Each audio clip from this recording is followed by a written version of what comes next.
Good morning सर्वांना. आपण mathematical logics हा मॅथ्स पार्ट 1चा फर्स्ट चॅप्टर पाहत होतो आणि लास्ट लेक्चरमध्ये आपण मॅथमॅटिकल लॉजिक्सची एक्झरसाइज 1.4 कंप्लीट केली होती.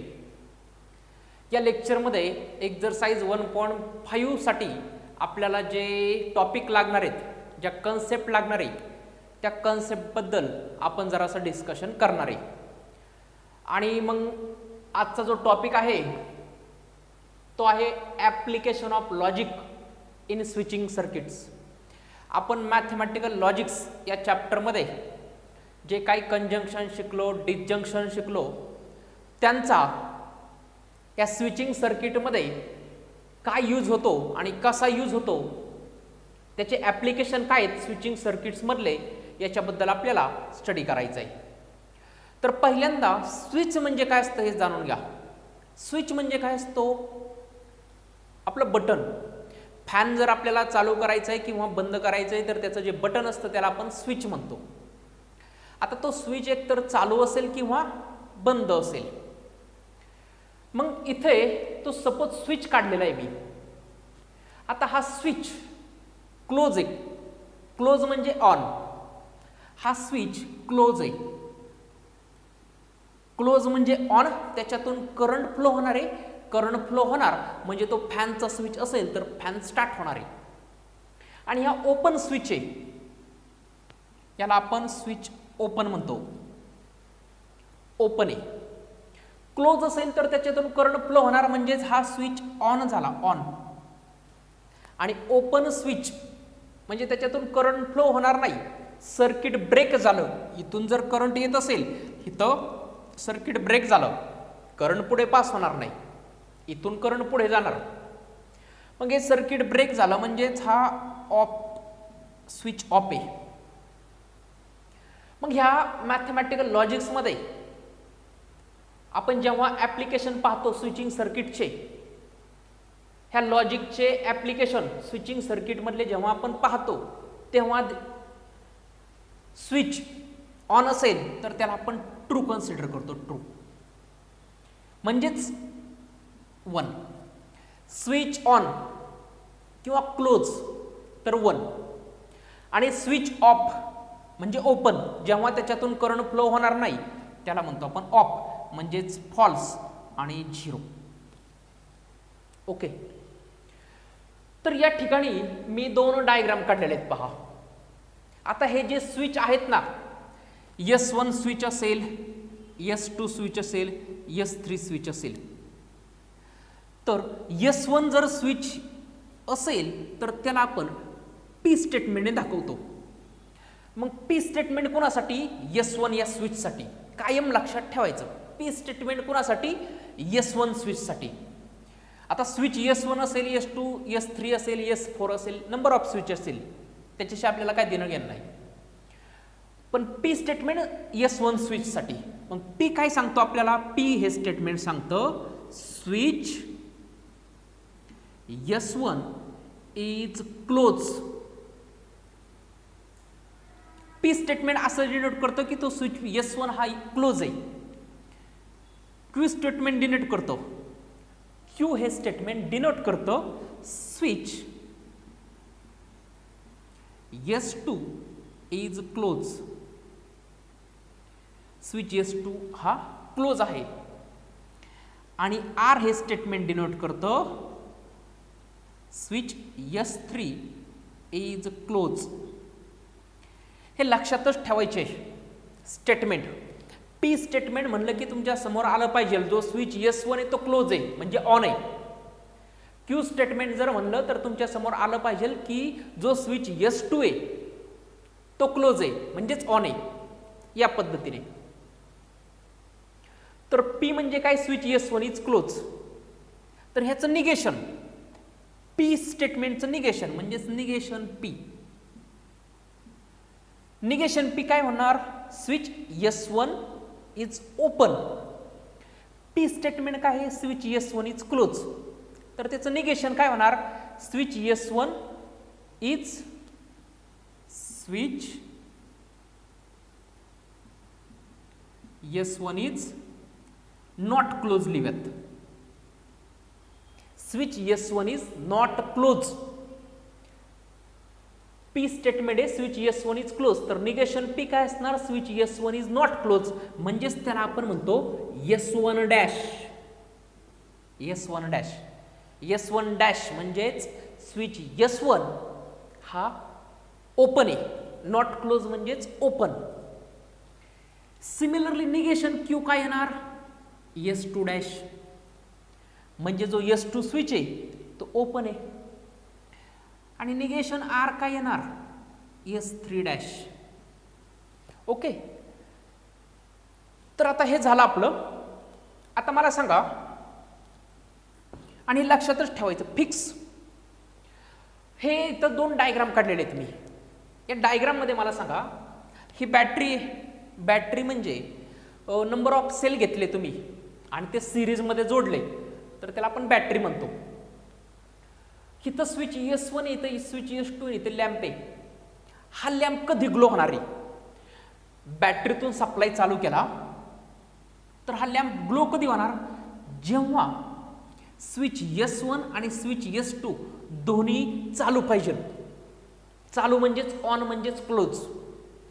जेव्हा स्विच S1 आणि S2 दोन्ही क्लोज असतील तेव्हाच हा लॅम्प ग्लो होणार आहे, म्हणजेच करंट ह्याच्यातून फ्लो होणार ना असा, हे जर दोन्ही चालू असतील तर. पण फक्त S1 चालू आहे आणि S2 ओपन आहे तर इथून करंट नाही पास होणार, लॅम्प ग्लो नाही होणार. मग इथं जे स्विचेस आहेत ना S1 अँड S2 हे सिरीज मध्ये आहेत. हे जे कनेक्शन आहे याला म्हणतो आपण सिरीज कनेक्शन. मग याचा सिंबॉलिक फॉर्म कसा लिहिणार, सिंबॉलिक फॉर्म कसा लिहिणार, स्विच S1 आणि S2 दोन्ही जर क्लोज असतील तरच तो लॅम्प ग्लो होणार आहे. मग S1 साठी स्टेटमेंट काय आहे P, S2 साठी स्टेटमेंट काय आहे Q.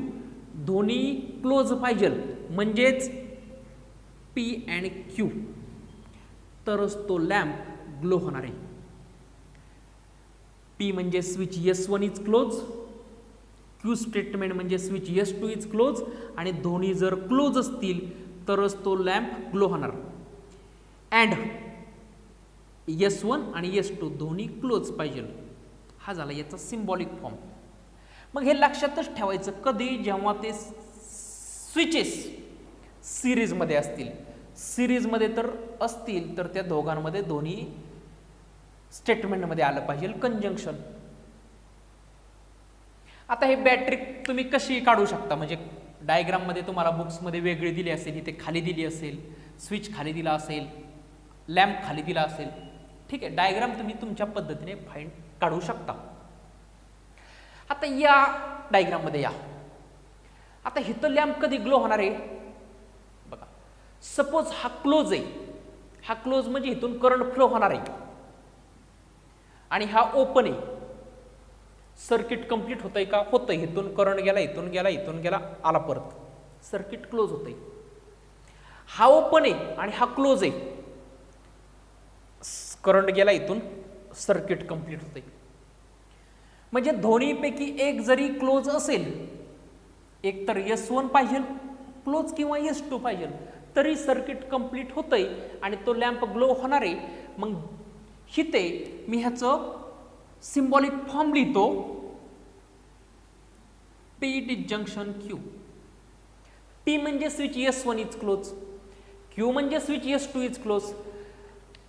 एक तर S1 और S2 दोन्हीपैकी एक तरी क्लोज असेल तरच तो लॅम्प ग्लो होणार आहे,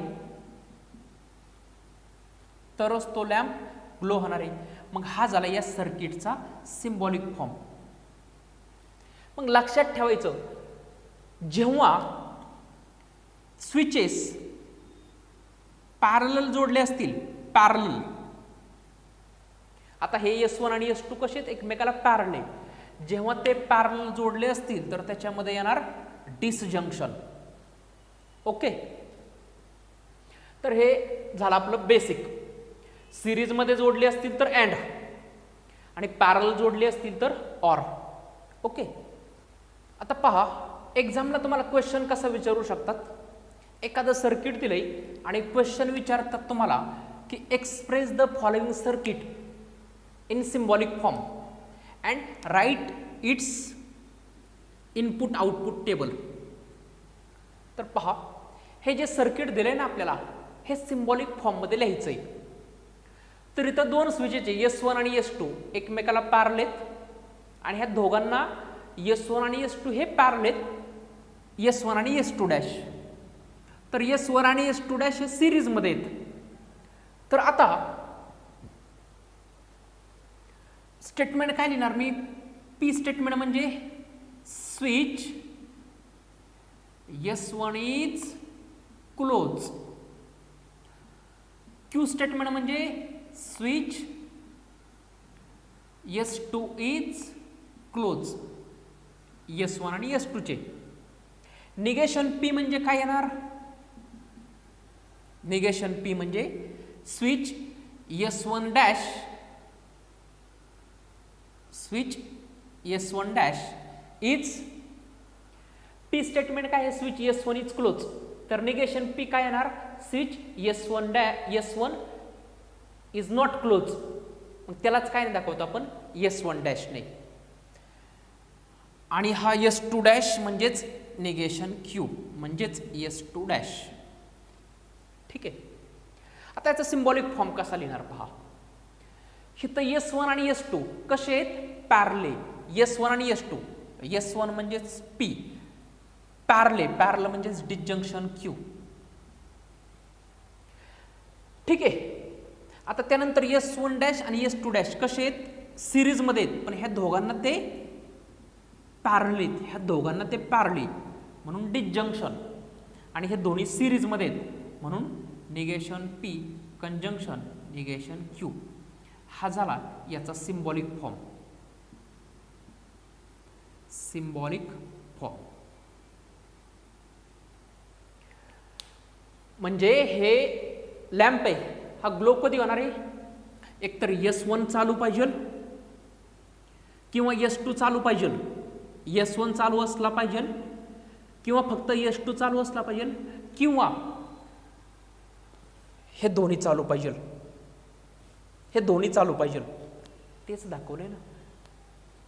एकतर P चालू पाहिजे किंवा Q चालू पाहिजे. डिसजंक्शन और कंजंक्शन आहे किंवा हे दोन्ही चालू पाहिजे, तरच हा लॅम्प ग्लो होणार आहे. मग आता ह्याचं इनपुट आउटपुट टेबल विचारलाय. इनपुट आउटपुट टेबल म्हणजे आधी आपण याचा ट्रूथ टेबल पाहूयात. ट्रूथ टेबल कसा काढणार याचा? इथे काढूयात.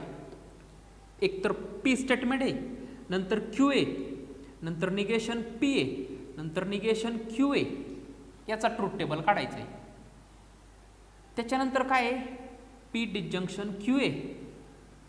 त्याच्यानंतर negation P conjunction negation Q आहे म्हणजे हे स्टेटमेंट. आणि नंतर हे सगळं म्हणजेच P डिसजंक्शन Q आणि disjunction negation P conjunction negation Q. हा होईल मग आता ट्रूथ टेबल याचा. मग P काय असणार आहे? True true, false false. Q काय असणार? True false, true false. Negation P म्हणजेच फॉल्स फॉल्स, ट्रू ट्रू. बरोबर. निगेशन Q म्हणजे false true, false true. P disjunction Q. डिसजंक्शनची अट काय? दोन्ही फॉल्स असतील तरच फॉल्स, अदरवाईज ट्रू. इथं दोन्ही फॉल्स, अदरवाईज ट्रू. त्यानंतर negation P conjunction negation Q. Negation P conjunction negation Q. कंजंक्शनची अट काय आहे? दोन्ही ट्रू असतील तरच ट्रू, अदरवाईज फॉल्स. म्हणजे हिथं ट्रू, अदरवाईज फॉल्स. आणि लास्टला हे सगळं स्टेटमेंट म्हणजे आपलं आन्सर. म्हणजे हा पहिल्यांदा पाहायचा, नंतर हा पाहायचा, दोघांमध्ये डिसजंक्शन. डिसजंक्शनची अट काय? दोन्ही फॉल्स असतील तरच फॉल्स, अदरवाईज ट्रू. म्हणजेच ट्रू ट्रू ट्रू ट्रू. हा झाला याचा ट्रूथ टेबल या सर्किटचा. म्हणजे याचं मिनिंग काय होतं, स्विच S1 चालू असला तरी लॅम्प ग्लो होणार आहे, नुसता स्विच S2 चालू असला तरी लॅम्प ग्लो होणार आहे, किंवा नुसते S1 डॅश आणि S2 डॅश हे दोन्ही जर चालू असतील तरी लॅम्प ग्लो होणार आहे. ट्रू म्हणजे ग्लो होणार आहे लॅम्प.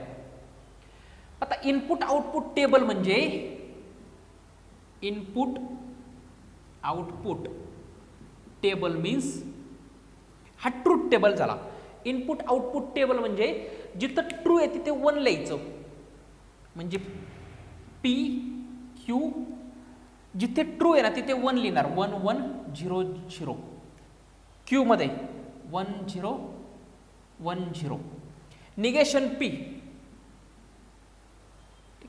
याप्रमाणे या टेबलमध्ये जिथं ट्रू आहे तिथे 1 लिहायचं, जिथे फॉल्स आहे तिथे 0 लिहायचं, त्याला म्हणायचं इनपुट आउटपुट टेबल. तुम्हाला जर इनपुट आउटपुट टेबल फक्त विचारलं जर असेल तर हा टेबल काढायची गरज नाही, डायरेक्टच तुम्ही इथं लिहू शकता. P म्हणजे 1 1 0 0, Q म्हणजे 1 0 1 0, निगेशन P म्हणजे 0 0 1 1. ठीक आहे. दुसऱ्या प्रकारे क्वेश्चन कसा विचारू शकतात पहा.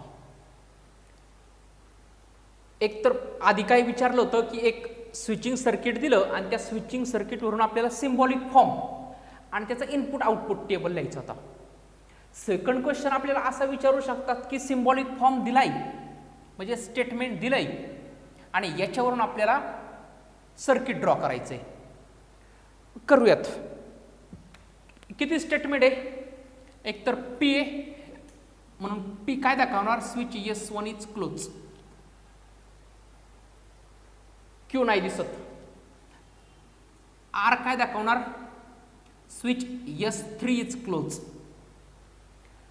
त्यानंतर निगेशन P, निगेशन P म्हणजेच S1 डॅश. Negation Q,